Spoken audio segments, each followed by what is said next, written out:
Hi my loves, it's me, Miss Manifester. I hope that you are all doing well whenever you are watching this video. Today is like a new style of video for me. I'm just mixing things up all the time and I'm spilling the tea. There's actually nothing to spill because I don't drink tea. So let's just top that up with some water because that is where it's at. In case you're like, I'm not familiar with this phrase, like spilling the tea means like spilling the gossip, and I just felt like, let's spill the tea on my trauma, tea for trauma. I think it's so important that I take you guys on a journey with me. I want you to know where I've come from, the traumas that I've faced, the journey that I have been on that has brought me to where I am today, where I am so passionate about helping people to let go of whether it's their baggage, the things that hold them back and that create resistance to creating their best life, to manifesting their best life. Just a little disclaimer that this video does come with a trigger warning, as I'm going to be talking about the grief and loss, most specifically of my mum. Today is the 16th anniversary that I lost her, and it really was a catalyst event for so much other trauma in my life that I've had to overcome. And I will talk about those on other videos. Maybe once a month I'm going to do one of these like spill the tea videos, and I'm going to talk to you about my journey.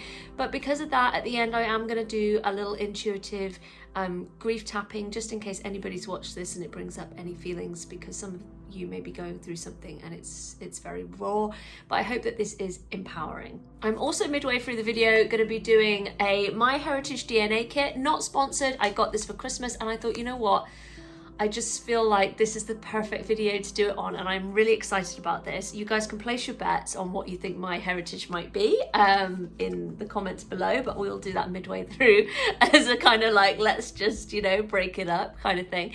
So yeah, let's do a rewind. On the 11th of January 2006, I lost my mum. Officially, she passed on the 12th, but to me, this is the day. You know, this was the day that I got the news that she, you know, she was not going to make it. So in my mind, that's the day that I kind of count as I'm not crying. I just got something in my eye. This is the day that I count. I come from quite a small family. It was just me, my mum and my brother, and then the only immediate family we had left on my mum's side was her mum, and my mum had also recently lost her sister maybe a couple of years earlier to epilepsy, but I will discuss that in another video. But yeah, there was quite a lot of grief and loss back to back in this 5 years, and the day was just very much like any other. I got up, I remember exactly what I was wearing, and I had an exam that day in psychology, I believe it was, and I don't know if, yeah, maybe I hadn't done very well in it the first time, so this was a retake. And I went into school, and I remember at lunchtime that I should have like called my mum to let her know how the exam had gone. So I remember, you know, being in the sixth form common room and picking up my phone, and I was about to like ring, and I just went like, F it, like, and I just hung up and I went, you know what, I'll just tell her about it later. Wish I had not done that, honestly. So anyway, my dad picked us up from the bus stop. It's about 5 o'clock-ish, just before 5. And we get home and the lights are all off in the house. Now, obviously it's January here in the UK, so the sun sets a lot earlier, so the lights should have been on. And I just remember my dad saying, like, why are the lights not on in the house? And we opened the front door, popped the lights on, and there was my mum, and she was lying in the hall. She'd had an accident. It looked like she'd fallen down the stairs, and there was this like big box of toys or something that she'd been carrying. Like, it was like kind of like Lego bits, like it was everywhere. And she was snoring. I just remember that, and ringing 999. Yeah, I rang 999. My dad was like with my mum, and I talked them through it. I was obviously a mess. And then they sent out normal paramedics, and then they realized very quickly that she'd vomited and that the vomit had, you know, dried. So she'd been there for quite some time, like probably maybe from like lunchtime. and because the telly was on as well. She loved her telly, her daytime telly, and yeah, they said that obviously when that happens and somebody's hit their head and there's vomit, it's a sign that there's a brain injury. So the next thing I know is they're getting a helicopter. We lived next to a school. So the helicopter landed in the field and they took her away. As you can imagine, I was an absolute mess because, you know, she was in a coma. But I can't remember really what time it was, but my dad eventually rang from the hospital and he said it was just heartbreaking. And I've got so many, you know, like when you have like flashes of memories, I've got so many of that night. I can remember it very, very well. And I just remember him saying like, she's gone, like effectively, you know, she has left her body, like her body is just not catching up with the fact that she's gone. It's almost like the only way I can say it is like headless chicken syndrome, and she's got a brainstem injury. And they said like, you know, she's on a life support machine, but you know, even like, you know, take her off that machine, eventually she's just gonna go naturally. And it was just awful. And I had to tell my little brother. Then I had my gran ring, who'd already lost her daughter, and then I had to tell her. I'm not 100% sure, but I think that both her daughters might have been like 54 when they passed, which is just no age. And you should never, you know, no one should ever have to outlive their kids. And, you know, she'd lost her husband as well. So that is just mental. But yeah, it was so hard. I think like for me, I carried a lot of that weight that I rang 999. I, you know, had to tell my little brother. I had to tell my gran. I remember telling my mum's best friend. It was just so much weight. And I remember just wishing, like one of my huge regrets was not making that phone call at lunchtime. And you know, when people say, you know, oh, live each day as if it's your last day, like I don't think you can. I just don't think you can. But I think you can use the present. And I think that we should, you know, always lead with love. But you can't beat yourself up. You know, what's done is done. And I can imagine there might be people watching this video who feel like this, like that they wish they had done something differently. And, you know, I do. But at the same time,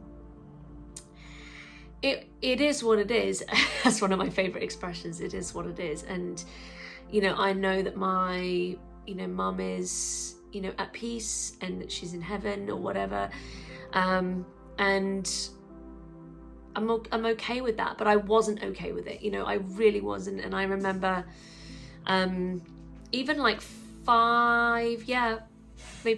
or 5 years later, being in a club, getting really drunk, and just remember like being in this toilet and like crying and being like, I've lost my best friend. And like, I had like my work BlackBerry, I had like my work car keys, and I just like, I lost it. I lost all of it in this toilet. Luckily, the bar had it all the next day and I had to go back. But you know, it's little things like that where you go like, oh my gosh, I was a mess.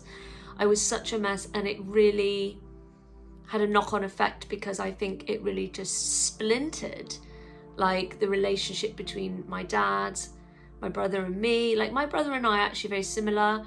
We're not very close, but like that's okay. Like it's fine. Like that's the kind of personalities that we are.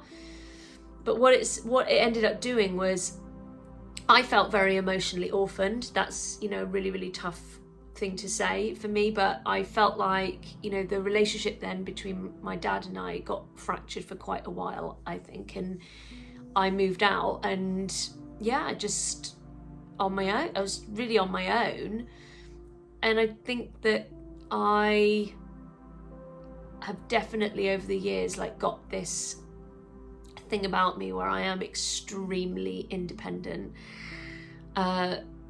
and I have found it hard to let people help me and support me. And so, because I can do it all myself, I just can. But yeah, like that's been a word that I've chosen for 2022 is support.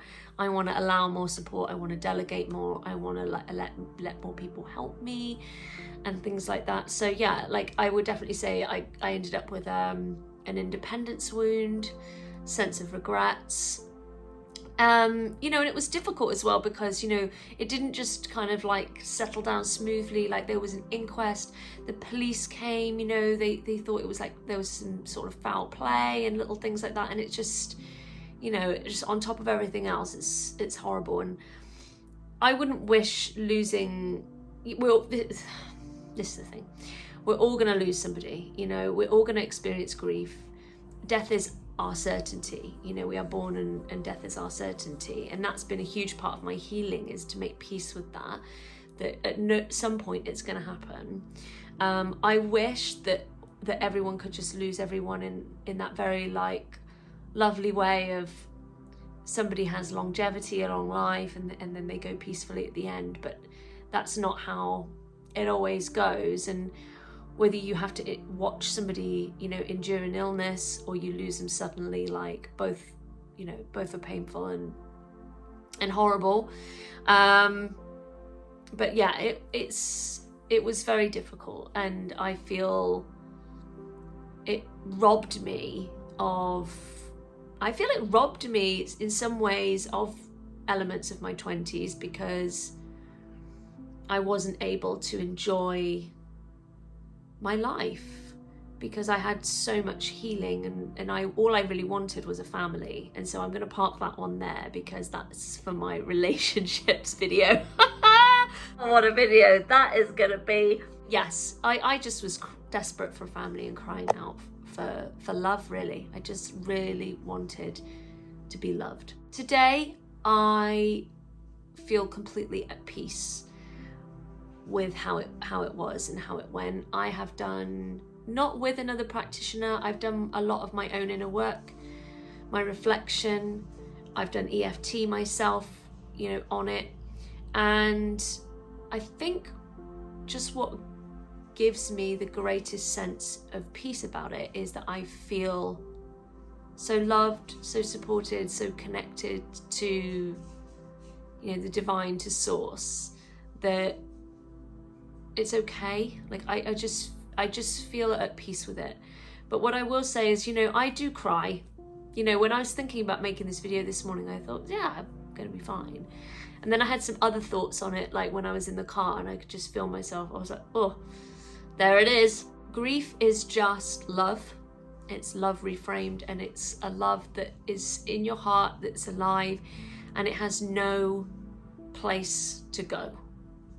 Because it's so used to channeling it into the 3D realm, into that other person that you, and in having it in that experience, that to channel love and trusting that it's received. Obviously for some of you, you will have had amazing spiritual connections with, you know, people passed over and things like that. But yeah, it's not the same. You know, it's not the same as having a hug from the person that you loved, and no, you know, that cannot be replaced. It just can't. But I think for me, knowing that grief is just love in my heart, and it's okay if every so often it shows up and has a little moment. Grief is a journey, you know, it's ongoing. And I don't know if you ever stop grieving, because if you really love someone, you never stop loving, and that's okay too. You know, I just encourage you, get the support that you need so that you can, you know, start moving back to your everyday living. But that will come with time. You know, I do believe that time is a great healer. And don't rush yourself. It's, you know, get the help you need, but don't rush yourself, because there's so many waves to it. You know, you feel angry, you feel regret, you feel depressed, but your loved ones in spirit, you know, they want the best for you. They want you to be joyful. So if you're watching this and you've experienced grief, or you're really experiencing it in its very raw sense, just know that I am sending you so much love, and you are loved. You are loved by Source. You are loved by other people in this 3D dimension. You are loved by your loved ones in spirit. There is so much love there always for you, and you don't need to shun this feeling. This is just love in your heart that wants to be channeled. And your job now is to just channel it into yourself and into learning how to love life again, even though this person isn't by your side. Let's take a break from that before we do the EFT, and let's have a look. Oh my God, it's like a biohazard kit. Oh my days. Now, I really held back from doing these because I used to go, oh my God, like the government are gonna like clone me. And you know, guys, they probably already have. So it comes with these little vials. I'm freaking out. What is the dealio? Oh, perfect. For best results, please do not eat, drink, chew gum, or smoke for 30 minutes before collecting your DNA sample. Well, I haven't done that. So that is all good. What do I do? Okay, here we go. Here we go. This is the exciting bit. This is the drama. Okay. Remove one cheek swab from its wrapper and use the swab, oh my God, for ages. 30 to 60 seconds. All right, well, I'm not going to make you guys watch that. So here we go. Ready, steady. That's the first one done. So then you have to open the little, oh my God, no muscles. Open the little lid, put the thingy in all the way to the bottom and jeepers, snap it off. Is that on? Oh, don't say it's like, you know, when you get like a funny thread. Okay, now I got to do the other side. God knows why. So here we go. Okay. And then the last one. Awesome. There we go again. Oh, that one didn't splash. There we go. Excellent. There we go. Right, and then they go in the little bag. Yeah. Close tightly. I know, I'm being paranoid about it. Close the what's it? God. I am sure I'm making a right old hash of this. This is a nice way to spend the anniversary. Doing something like this. I like it. Right, that's it. So then it goes in the bag. It goes in the envelope. Job's a goodin'. Hang on. Well, how do they know it's from me? How are they gonna know that that is from me? Oh, it must be the barcodes. Oh, I'm not sealing it up because I'm freaking out going, how are they gonna know? Let's just close with a little EFT for anybody who needs it. Let's take a deep breath in. And a deep breath out. And a deep breath in. And a deep breath out.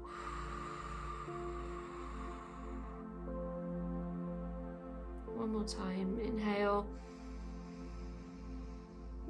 And as you exhale, just set the intention that this EFT serves you for your highest and greatest good. And just making peace.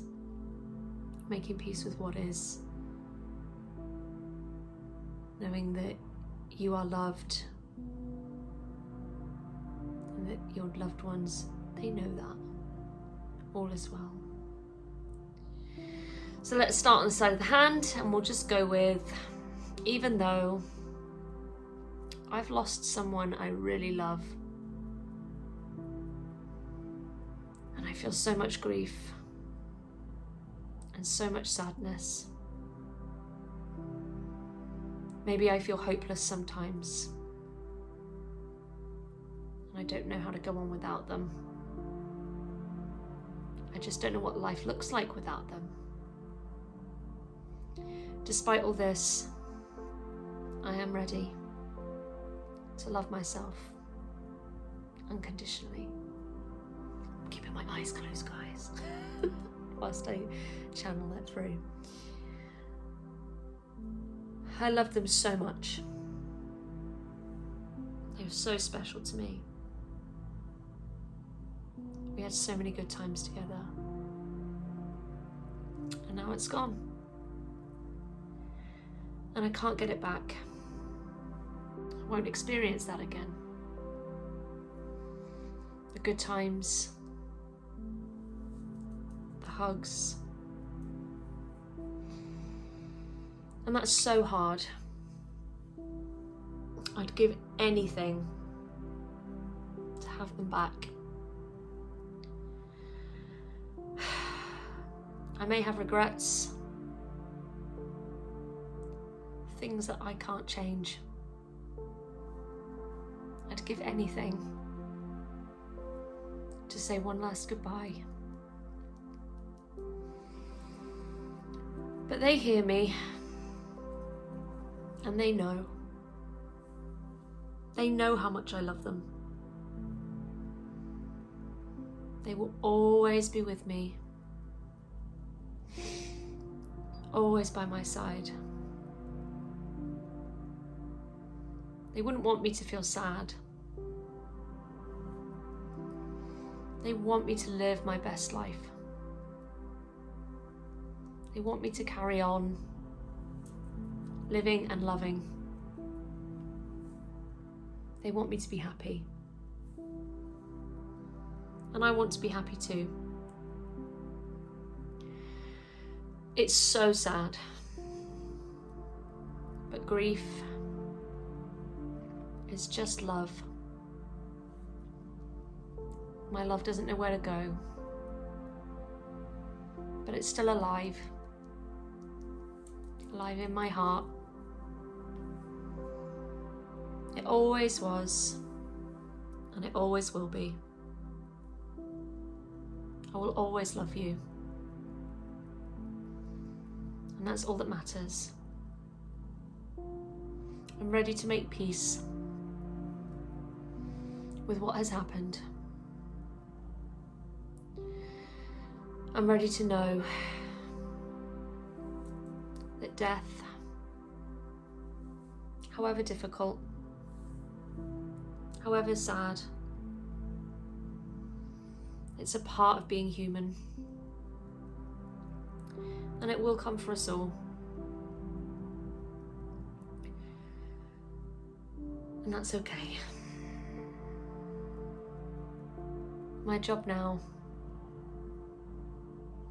is to find my way, to learn to live again, to move forward. But they're never forgotten. Always in my heart. I will always love you. I will always love you. And you will always love me. And then just place your hands to your heart and take a deep breath in and out. Ooh, right. And just repeat after me, and so it is. Guys, thanks for joining me on this video and being a part of my journey. I just want to be real with you, and I want to show you that you can get through this. You can get through it, and there are beautiful things on the other side. And I look forward to sharing some more of my story with you. And I hope that you all have a beautiful, blessed day wherever you are. Take care, and I will see you all soon for some subliminal fun, no doubt. Take care, guys. Bye.